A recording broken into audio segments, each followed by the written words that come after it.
Assalamualaikum warahmatullahi wabarakatuh. Okey, kita belajar lagi. Tapi hari ni kita nak wrap up sikit kita punya kelas kan.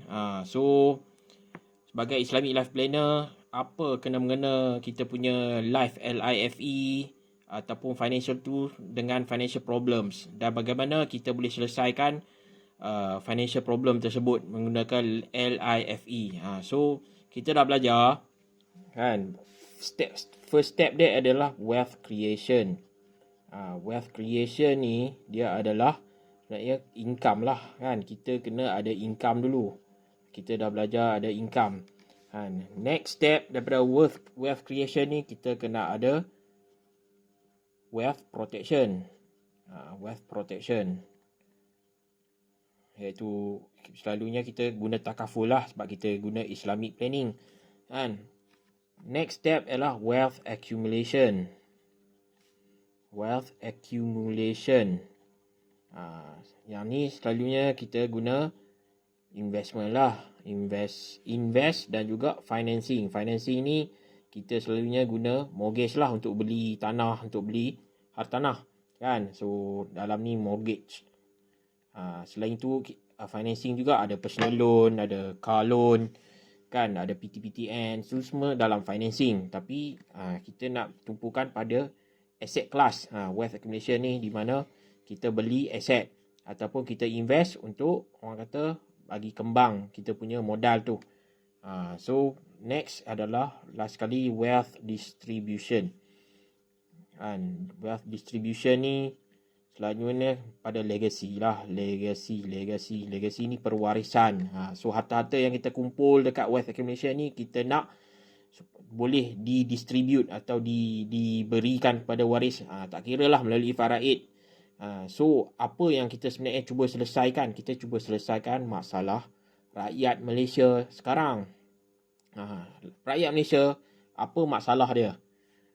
Semua banyak orang dia tak tahu kan. So bahagian ni, kalau kita kata pusaka ni 70 bilion nilai harta pusaka. Harta pusaka terbeku. Ini masalah yang berat lah bagi ummah. Sebab apa? Bila terbeku makna faraid tak jalan, ataupun dia tak dinikmati oleh waris kan. Jadi benda tu dia stuck macam tu saja. Boleh jadi harta yang dimakan tu harta haram kan. Kita tak nak benda ni jadi. Kita nak orang kata tegakkan hudud ataupun hukum faraid.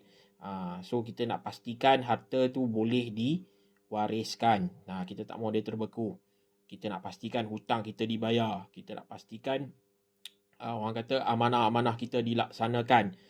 Kita tak nak, kerana kita jawab kan dah ada faraid. Dah ada faraid, kenapa pula dia terbeku? Jadi kita kena selesaikan masalah terbeku ni. Bukan sebab kena ada faraid. Sebab faraid tu hanyalah nisbah bahagian kan. Kalau anak lelaki dapat 2, anak perempuan dapat 1. Kalau isteri dia dapat 1/8. Kalau dia tak ada anak, dia dapat 1/4.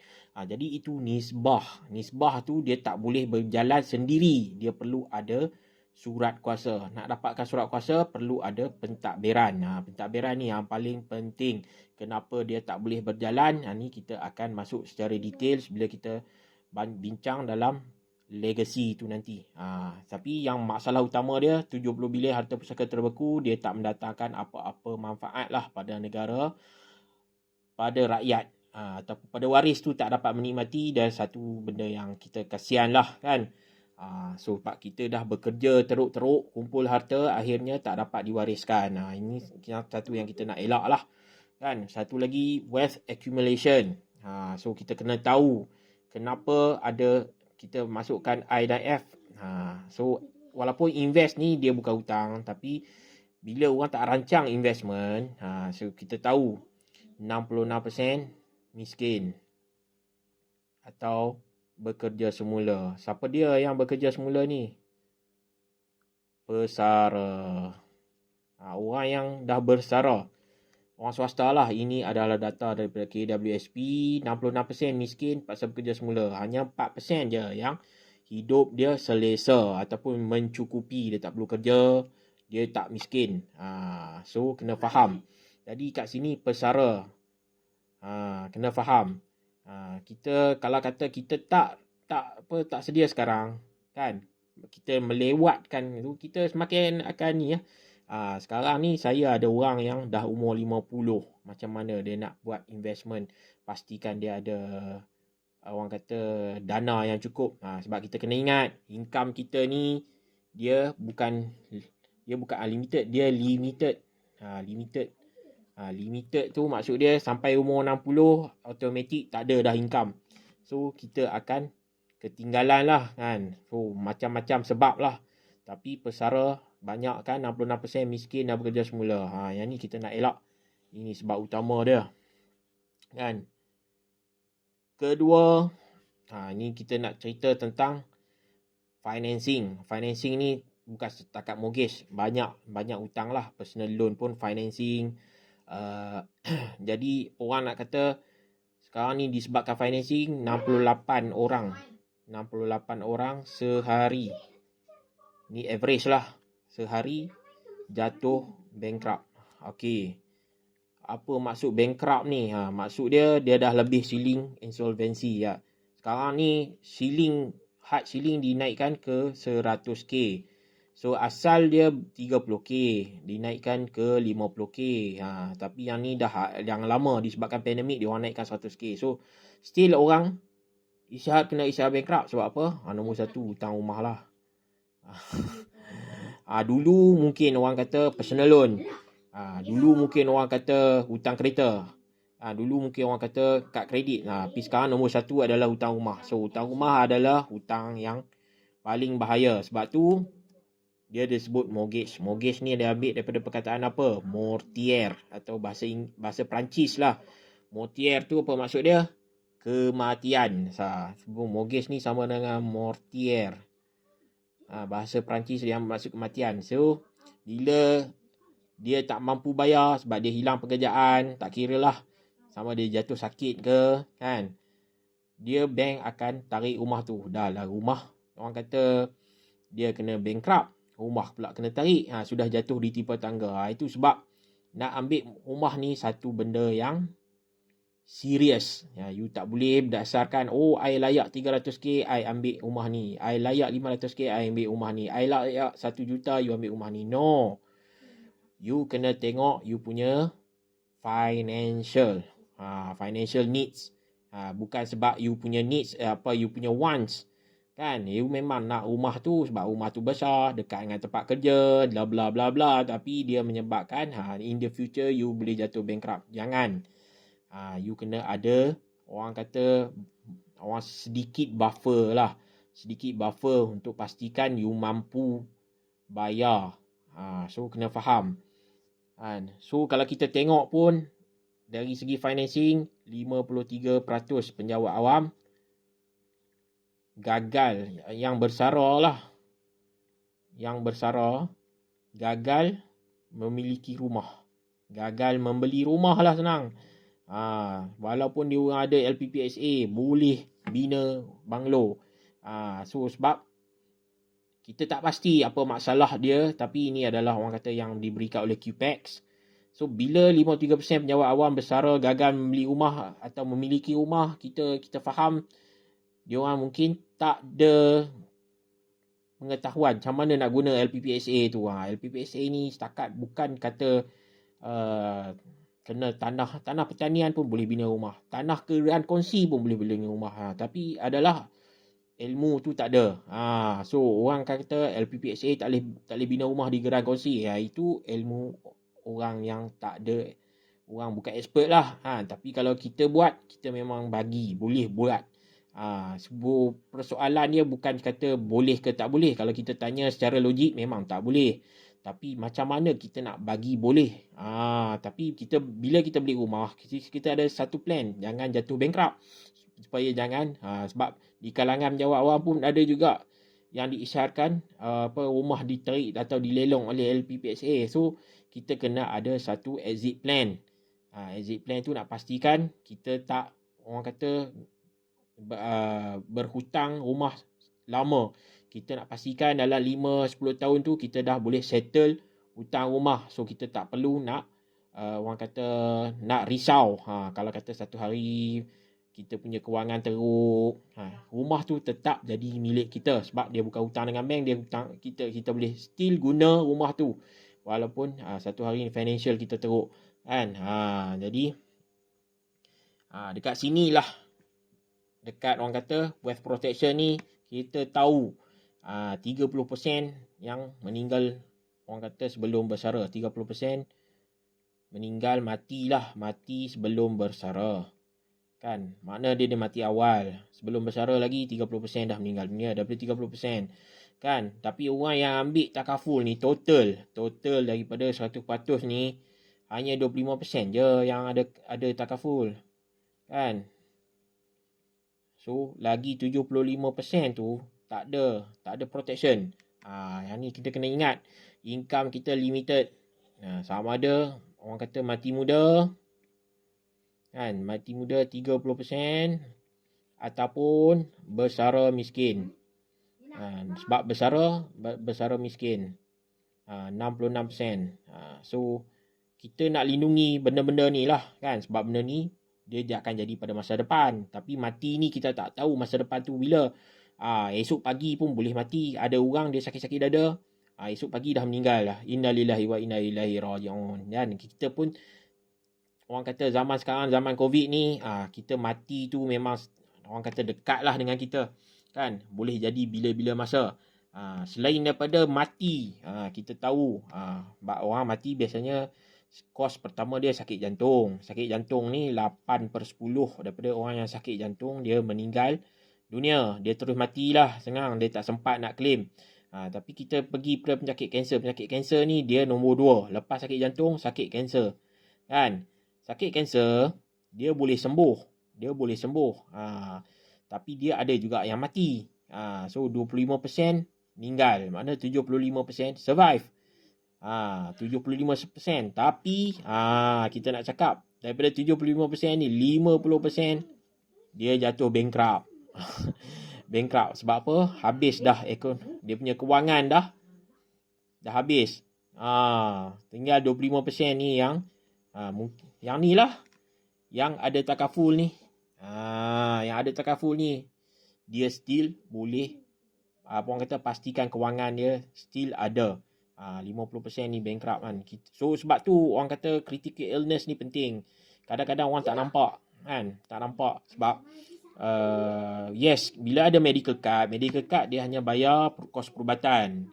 Kan, kos perubatan tu hospital mungkin 40,000, mungkin 50,000, 100,000. Tapi kita bila menerima rawatan, contoh kita kata kemoterapi, dia mungkin makan masa 2 tahun.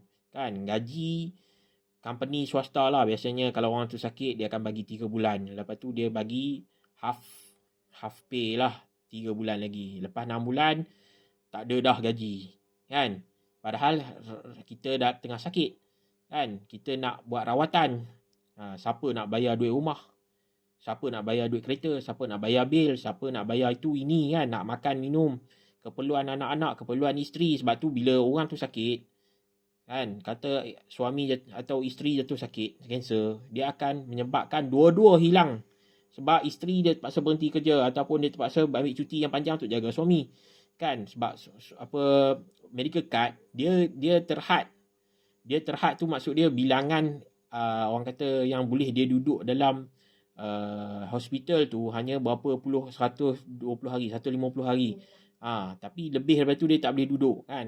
Dia tak boleh claim over daripada kos kan. Contoh dia ambil medical card 200,000.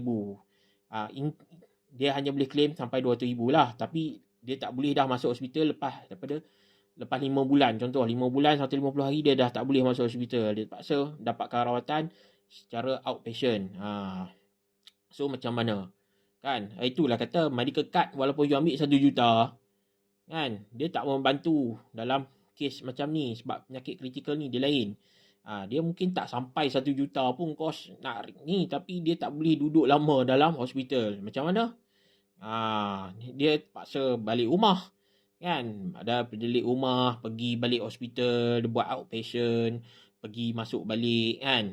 Bila keadaan dia macam tu, mungkin first pasal doktor suruh buat pembedahan. Kemudian keluar. Lepas tu second kan.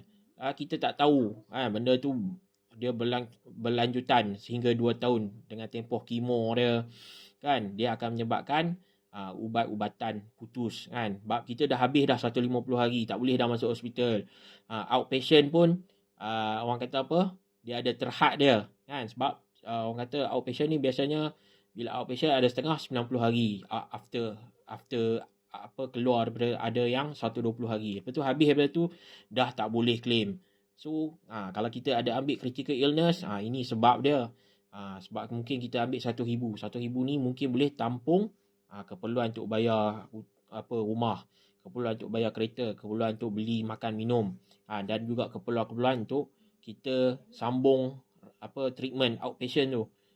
So bila tahun depan medical card boleh start balik, kita guna balik medical card kan. Dia macam tu. Jadi kita dah ada extra wang, so mungkin lepas 2 tahun kita dah sihat, kita boleh dapatkan kembali orang kata pekerjaan, income tu, tanpa perlu kita jual rumah, tanpa kita perlu habiskan kita punya pencen investment. InsyaAllah ini yang kita nak selesaikan. Jadi ada 5 kan, 5. Satu, kita nak selesaikan masalah 70 bilion harta terbeku. 2, kita nak selesaikan masalah pesara miskin 66% ni kan. Pesara kerajaan dia mungkin ada pesara yang pencen, tapi pesara swasta yang 66% miskin. Dan kita nak tengok juga bahagian financing ni, 68 orang sehari jatuh bankrupt disebabkan hutang rumah. Disebabkan apa? Sebab kita dah naikkan had ceiling insolvency ke 100k.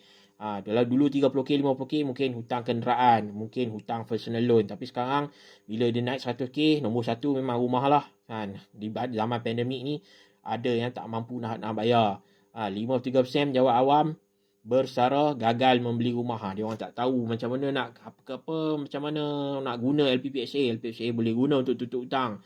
LPPHA boleh bina orang kata banglo atas tanah geran kongsi. Macam-macam sebenarnya orang kata teknik yang kita boleh guna, tapi penjawat awam tak guna. Itu kita dapat data daripada QPEX kan. Untuk orang-orang swasta mungkin dia tak ada kelayakan terus. Jadi kita kena tengok pula pada income kita. Mungkin kita mati muda, tu kita sediakan hibah takaful lah. Takaful orang kata death benefit claim untuk spouse ataupun keluarga kan. So satu lagi yang penting selain daripada medical card adalah critical illness. Kita nak ada tambah penyakit kanser ni macam saya cerita tadi. So kita nak pastikan 100% lah masyarakat Malaysia ni ada takaful. Yes, yang mungkin claim mati 30%, yang mungkin claim kanser only 25%. Tak mengapa, sebab macam saya kata takaful ni dia tak macam insurans. Walaupun kita carum, kita tak claim, mungkin kita survive sampai umur tua, mungkin kita tak sakit, tapi duit yang kita bagi tu ada dalam tabung tabaruk. Syarikat takaful tak boleh ambil sebab itu dia sebagai pemegang amanah sahaja, dia pengendali operator sahaja. Dia tak boleh ambil. Kalau kata insurans, itu memang duit dia lah.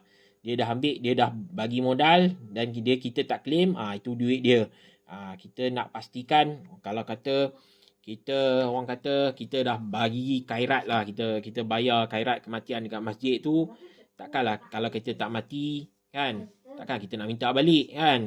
So terpulang lah kan. Mungkin ada yang kata okey, dia nak ambil takaful yang boleh bagi balik 100%, tu pun ada. Yang bagi balik lebih 100% pun ada cara dia. So dia bergantung kepada individu tu. Tapi yang penting pastikan kita ada protection. Bukan setakat medical card, tapi kita ada selain daripada tu kematian, TPD, dan juga ada orang kata critical illness lah yang paling penting. Sebab kita tak tahu benda ni bila nak jadi kan. Esok pagi pergi kerja terus accident, kalau tak mati kita jadi TPD, kalau tak TPD kita sakit critical kan. Dia macam-macam. So kita tak boleh nak elak ketentuan Allah, sebab dunia ni penuh dengan ujian. Jadi kita nak selesaikan 5 masalah. Saya cerita tentang 5 masalah menggunakan LIFE. Ni LIFE. E ni takaful lah, event of death. TPD and critical illness. Okay.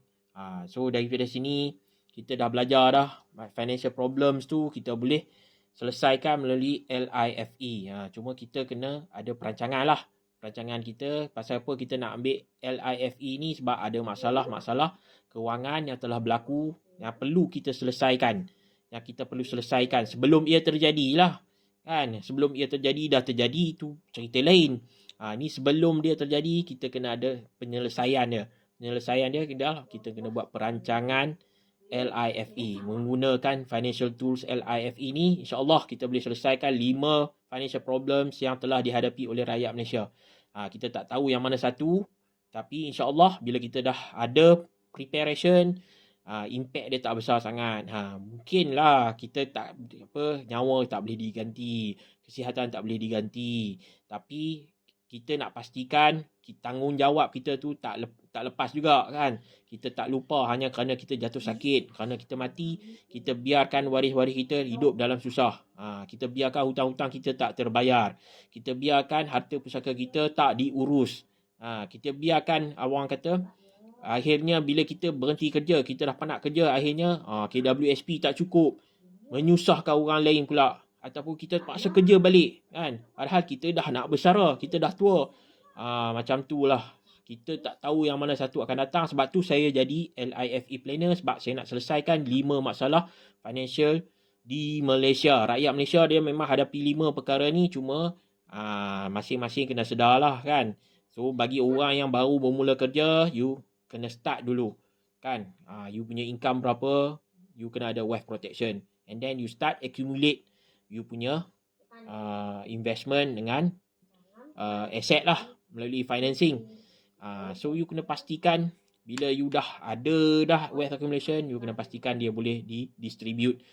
Contoh rumah you nak bagi kat isteri, yang lain baki tu you nak bagi secara faraid. Tak ada masalah, kita semua boleh uruskan. Janji kena ada perancangan yang lengkap. Sebab tu saya buat perancangan yang menyeluruh. Sebab saya tak suka cakap takaful ni melindungi semua kan. Takaful ni melindungi semua, itu cerita ejen takaful sebab dia nak jual takaful kan. Tapi kita nak cerita tentang bagaimana benda ni ada lagi masalah-masalah lain dalam kehidupan kan. Masalah-masalah kewangan selain daripada mati, sakit, kritikal, selain daripada TPD, ada lagi masalah-masalah lain seperti persaraan, tua, tak ada pendapatan, tak cukup kan. Satu lagi, hutang terlampau banyak sebab dia tak plan hutang tu, jadi akhirnya rumah yang dia beli tu kena tarik. So ataupun dia bersara masih lagi bayar hutang rumah kan. 53% tak ada rumah penjawat awal walaupun ada LPPSA. Dan yang selalu orang terlepas pandang tentang legacy lah, perwarisan, di mana harta pusaka terbeku sebab orang hanya anggap dah ada faraid tak berjalan ya. Faraid tak berjalan kalau tak ada pentadbiran. Pentadbiran tu kenapa dia tak berjalan? Dia ada masalah-masalah yang dihadapi lah kan. So kita akan tengok setiap satu tu, kita kena tengok orang kata secara details kan, kenapa masalah-masalah ni boleh jadi. So kita akan start dulu, mungkin esok kita start dengan legacy, pewarisan, kenapa 70 bilion harta pusaka terbeku, dan apa yang kita boleh buat selain daripada tulis wasiat dan hibah. So apa yang lagi yang kita boleh buat untuk bantu. Okey. Assalamualaikum warahmatullahi wabarakatuh.